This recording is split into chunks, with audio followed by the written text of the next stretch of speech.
Silahkan siapa yang mau berkomentar. Bismillahirrahmanirrahim. Dari fragmen tadi, saya pribadi mengambil benang merah bahwa penyesalan selalu datang belakangan. Pertanyaannya, adakah tips-tips khusus agar kita tidak terjebak dalam hal yang sia-sia?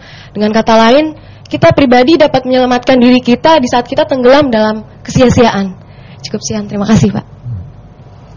Ada tips-tips, itu ada ungkapannya, sesal dahulu pendapatan, sesal kemudian tak berguna. Apa maknanya itu? Antara lain, fikirkan baik-baik sebelum Anda melangkah. Itu satu, itu tipsnya satu.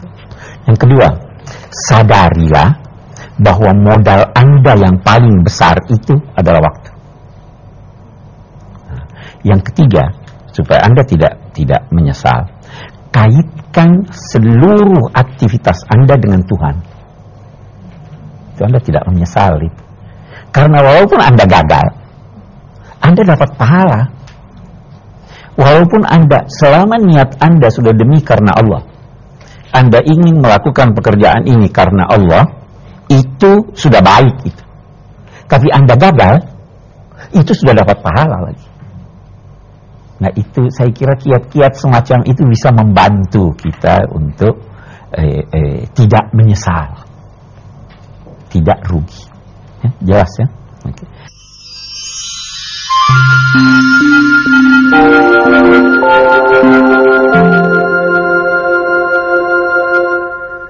Sebagai hamba Allah dan sebagai pengikut Nabi Muhammad, hendaknya setiap melakukan aktivitas kita selalu bersandar kepada Allah Subhanahu wa taala. Dan hanya kepada Allah lah kita harus menyandarkan diri. Mari pemirsa, kita ikuti bersama uraian atau bahasan dari Ustadz Quraisyah berikut ini. Baik, kita lanjutkan. Wal asri innal insana lafi khusrin illa alladzina amanu.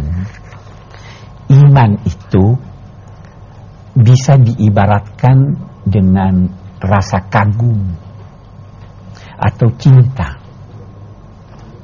Orang yang bercinta selalu ada tanda tanya di dalam hatinya. Itu sebabnya cinta bergelora. Benar enggak ini? Selalu ada tanda tanya. Iman juga seperti itu. Pada awal-awalnya selalu ada tanda tanya. Itu sebabnya Nabi Ibrahim pun pernah bertanya, Rabbi arini kaifa tuhyil mauta. Ya Allah, tunjukkan kepadaku bagaimana engkau menciptakan yang mati. Allah bertanya, awalam tu'min? Dia katakan, bala, walakin liyatma'inna qalbi. Oke, itu. Cinta, iman itu diibaratkan seperti orang yang sedang mendayung di samudra. Dari jauh dia ada lihat pulau, itu yang dituju. Tetapi ada juga ombak dan gelombang. Ada tidak pertanyaan dalam hatinya? Itu sebabnya dia ketika itu tergabung dalam dirinya rasa cemas dan harap. Takut jangan sampai tenggelam, dalam saat yang sama mengharap supaya tiba. Itu iman. Nah, ini yang perlu diasuh sehingga mencapai suatu tingkat yang mantap kalau dapat mencapai tingkat keyakinan.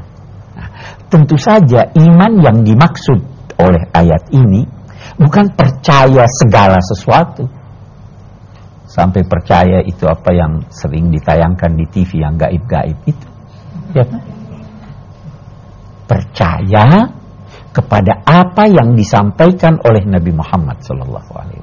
Itu iman. Ya kan? Percaya kepada keesaan Allah. Itu arkanul iman itu kan. Oke. Kita lihat. Wa amilus solihat, dan beramal soleh. Seakan-akan menyatakan dan membuktikan kebenaran imannya dengan beramal soleh. Amal itu adalah menggunakan daya. Kita punya daya fikir. Kalau Anda berfikir, Anda beramal. Menggunakan daya kalbu. Daya kalbu itu, iman itu, Anda beriman, sudah beramal. Karena itu niat amal. Anda berimajinasi, itu sudah amal. Menggunakan daya fisik, Anda angkat ini sudah beramal. Tetapi yang dituntut dari Anda bukan sembarang amal. Amal soleh. Amal soleh itu yang bermanfaat buat pribadi, keluarga, masyarakat, umat manusia. Itu amal soleh. Amal soleh itu yang memenuhi nilai-nilai yang dibutuhkan untuk itu.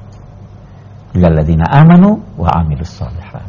Kalau Anda sudah beriman dan beramal soleh, sudah setengah selesai. Masih ada lagi. Tawasau bil haqqi wa tawasau bis sabr. Tawasau terambil dari kata wasiat. Ardun wasiyah, tanah yang wasiyah, itu adalah tanah yang terus ditumbuhi tumbuhan. Seakan-akan wasiat itu adalah penyampaian dengan kata-kata halus suatu pesan agar diamalkan oleh orang lain secara bersinambung terus menerus. Nah, tawasau itu bentuk kata yang menunjukkan saling. Jadi saling wasiat mewasiati. Saya rugi kalau saya tidak berwasiat pada Anda. Apa yang saya tahu saya tidak sampaikan pada Anda, saya rugi. Tetapi saya juga rugi kalau saya tidak menerima wasiat Anda. Nah, ini menunjukkan apa? Kita itu masing-masing punya kelebihan, punya kekurangan. Saya rugi kalau hanya menyampaikan kekurangan Anda. Anda rugi kalau Anda tidak menyampaikan pada saya kekurangan saya. Itu sebabnya ayat ini bisa dijadikan sebagai isyarat tentang wajib belajar dan mengajar. Wajib belajar dan mengajar. Tawasau bil haqqi. Apa itu al-haq? Bagus, kebenaran. Kita lihat dulu hak supaya lebih umum. Hak itu sesuatu yang mantap dan tidak berubah. Apa itu yang mantap dan tidak berubah? Puncaknya apa? Allah. Karena Allah tidak mengalami perubahan. Jadi kalau saya berkata tawasau bil haq, bisa diartikan saling wasiat mewasiati menyangkut keesaan Allah. Al-Quran hak, ya kan? Nilai-nilai agama hak. Saling wasiat mewasiati menyangkut nilai-nilai agama. Kebenaran juga hak. Sesuatu yang mantap tidak berubah, itu berarti dia benar. Dari situ terus orang berkata hak itu kebenaran.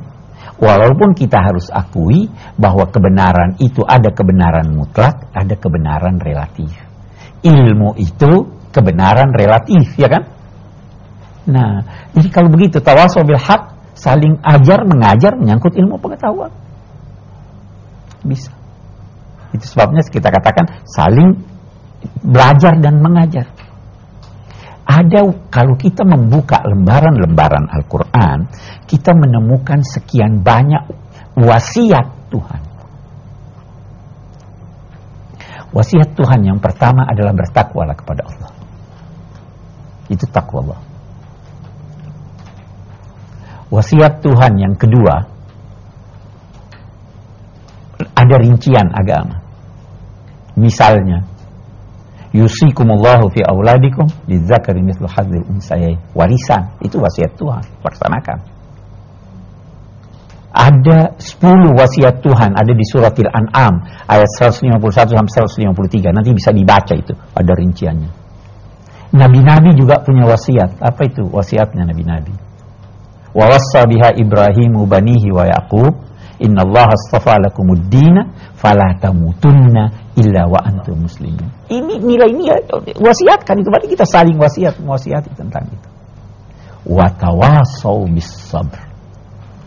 Dan saling wasiat mewasiati tentang kesabaran. Saya akan beri contoh bagaimana ini kesabaran. Saya punya anak atau saya punya teman tidak sholat atau melakukan satu keburukan. Saya perlu nasihati atau tidak? Nasihati sekali, belum mempan. Nasihati 2 kali, belum mempan. 3 kali, belum mempan. Bagaimana sikap ibu? Bagaimana sikap Anda? Udahlah, biarin aja, saya udah bosan kasih. Rugi nggak itu? Karena Anda nggak sabar. kesabaran itu, sabar itu artinya, sabar itu dalam bahasa berarti menahan. Sabar itu menahan gejolak nafsu untuk mencapai yang baik atau yang lebih baik. Nah, ini mahasiswa sekarang. Anda selesai S1. Udahlah. Sudah mau kawin, udah mau ini, ya kan? Ditahan itu gejolak nafsu untuk mencapai yang lebih baik. Yang lebih baiknya apa? S2. Sudah sampai S2. Sudah ada, udah mau berhenti. Perlu sabar enggak? Masih perlu sabar. Ditahan lagi sampai S3. Masih perlu sabar enggak? Sampai Anda mencapai, sampai berakhir masa hidup Anda.